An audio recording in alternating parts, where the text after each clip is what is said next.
মাসেলের গল্প শুনেন। জান, আমি তোমার বাসায় কবে যাব? বলছি বউ হয়ে আসবা নাকি গার্লফ্রেন্ড হয়ে আসবা?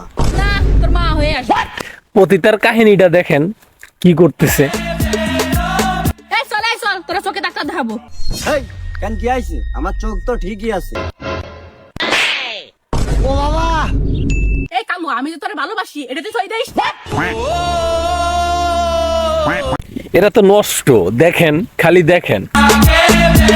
এই শুনা, এই আমার বান্ধবী সুমাইয়া যে তোরে কত ভালোবাসে, তোকে পাত্তা দিস না কেন? আরে ওরে আমার মোটেও ভাল লাগে না। কেন ভালো লাগে না, কি হইছে?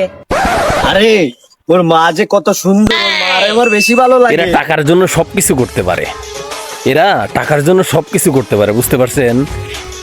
যত চাই চুপ করে থাকবো, কিন্তু এরকম পতিতা যদি সামনে আসে চুপ করে থাকতে পারিনি এদের কাজ কারবার দেখলে।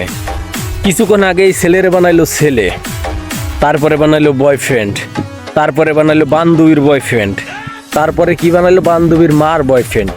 এরকম ধরনের পতিতারা টাকার জন্য আর ভিউ কামানোর জন্য এরা সবকিছু করতে পারে। আরে পতিতা, তোদের কারণে হাজারো নারীর বদনাম হইতেছে। পতিতা, এগুলা বন্ধ কর। পতিতা, অনলাইনে এসে এইসব না কইরা একটা হোটেলে একটা রুম ভাড়া নিয়ে একটা বিজনেস খুইলা বস, বুঝতে পারছস? অনলাইন থেকে টাকা ইনকাম ওই জায়গায় বেশি হইব। নষ্ট নারী।